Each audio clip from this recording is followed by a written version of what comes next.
Welcome back to Hoochos. Today on Hoochos, I'm going to be showing you how to wire and frame beeswax foundation into Langstroth deep frames. I'm also going to be releasing a 3D printable frame jig so that you can print off your own wiring jig at home and assemble frames cheaper than you would otherwise be able to purchase them assembled. Now, this isn't going to be for everyone, and obviously some people are going to prefer to buy their pre-assembled frames, but for those who are looking to be a little bit more frugal, this is a fantastic money-saving option if you've got some extra time. Now, for those people that say, well, you're going to spend a lot of money on a 3D printer, lots of people already have 3D printers at their disposal, friends with 3D printers, libraries and print services close by that do it either for free or for very low cost. And once you've printed it once, you never need to print it again. You've got it for life. So here on Hoochos, over the last few months, I've been aggressively expanding my Beehive collection. I went from a single hive and 2 nucleuses, which were in both of these flow style hives, to 2 full hives in the flow style hives because the nucleuses have expanded to fill the whole hive. I still have my original Langstroth white full hive. However, it did swarm and I caught the swarm and it went into the wooden and white hive with the roof at the back. Now that is bigger than the original now because I have a feeling that I have multiple swarms in it. I also split the Langstroth, the white full hive, before it swarmed. So I have a nucleus that I've 3D printed, which I will be releasing in the future. That means I now have 4 full hives and a nucleus.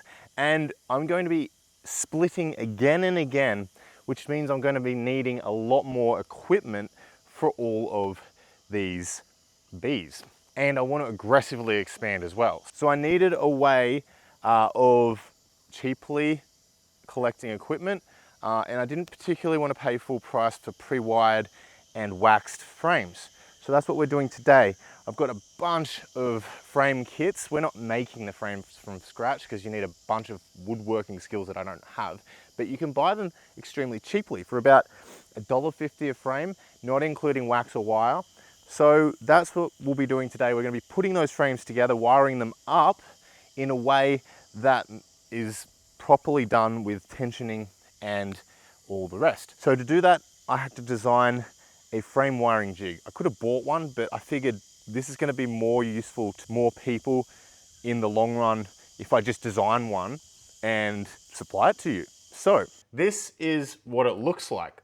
This is actually the prototype that I made when designing this jig, and I've since made a light version that looks like this, because all of this extra print area wasn't required once you have a base to screw it down to.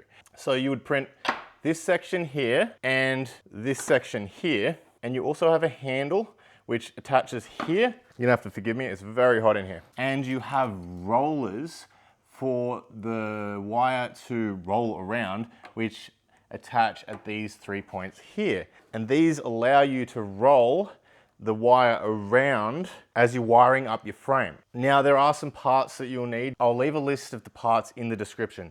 You'll need some M8 bolts, 4 of them, and they hold on our rollers. Into the rollers, you will actually fit just a ball bearing. So a skateboard ball bearing, and you'll need 2 for each roller, 1 for the base, 1 for the top. That allows our rollers to spin freely. And you'll need a door stop. So this is just a press down door stop, and that will allow us to tension the frame. Let me show you how these work. So for this section, I'm actually gonna do a complete tutorial on how to put a frame together, glue a frame together, and wire it up as well. So let's do that now. We're going to need, well, you're gonna need your frames. So you can purchase these from a beekeeping supply store. Some wood glue. So this is just Aqua Adhere non-toxic wood glue, soft sheet nails, and a hammer, or you can use a nail gun. We're gonna put some glue on the top, the bottom, like so. We'll put our sides on, making sure that the groove is facing internally. If you have a groove, you may not have a groove, like so.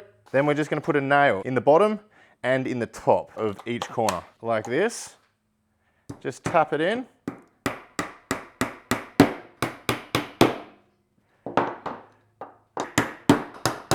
Easy as that. So that's our frame assembled. Place it into our wiring jig. So it should just fit snugly like so. And we can just run the wire through the frame because the frame has pre-drilled holes. Now this one has like way more than I've ever seen. So I'm only gonna use every second hole, and that's gonna give me 4 lines of wire. Okay, so once our frame is in our jig, we can tension the frame. Now this is going to mean that when we wired it up and secured the wire, we can release the tension and it's going to spring back out. So to tension it up, we use our doorstop and we just push with as much force as you're comfortable with our doorstop in, and you can see that our frame is bowed in. This is going to allow us to tension the wire. Now run our wire through our frame and around our rollers. And those rollers are going to let us pull the wire easily around our frame.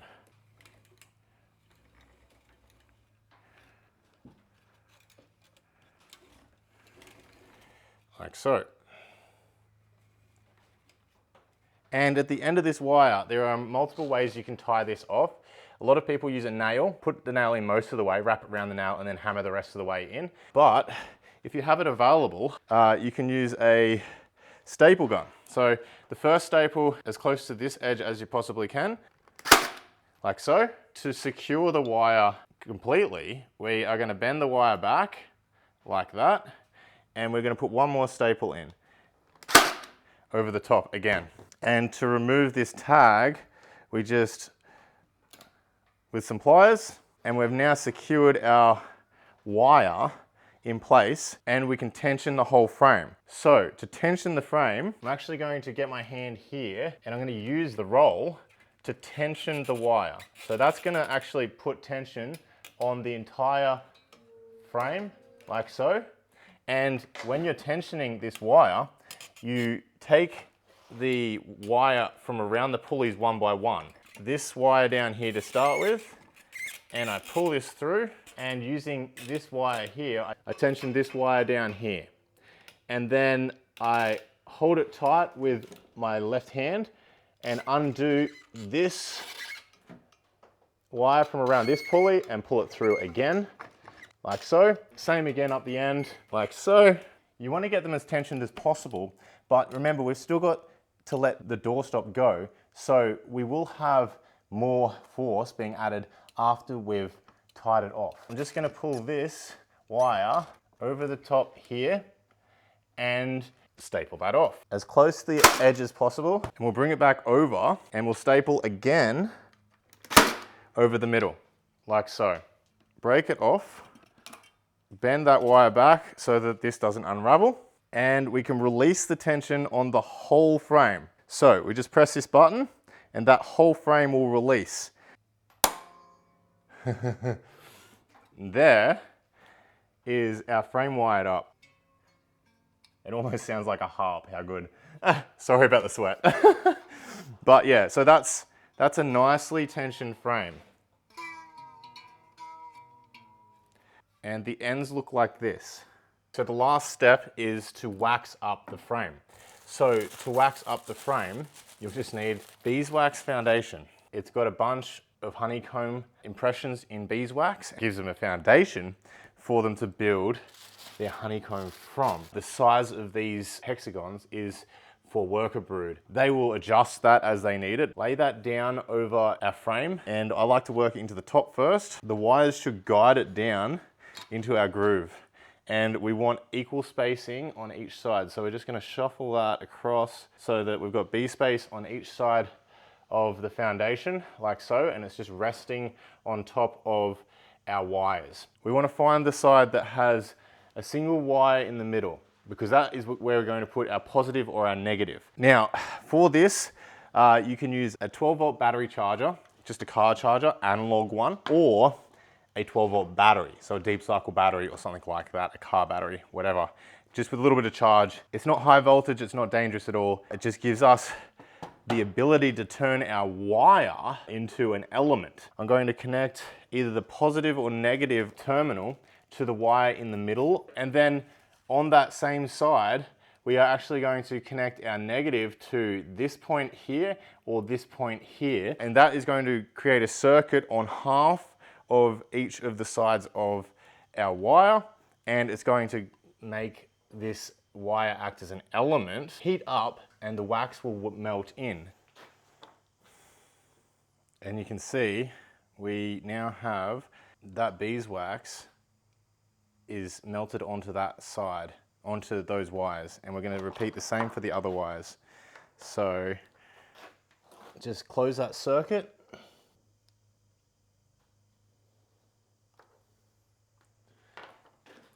And our wire is now embedded into our beeswax.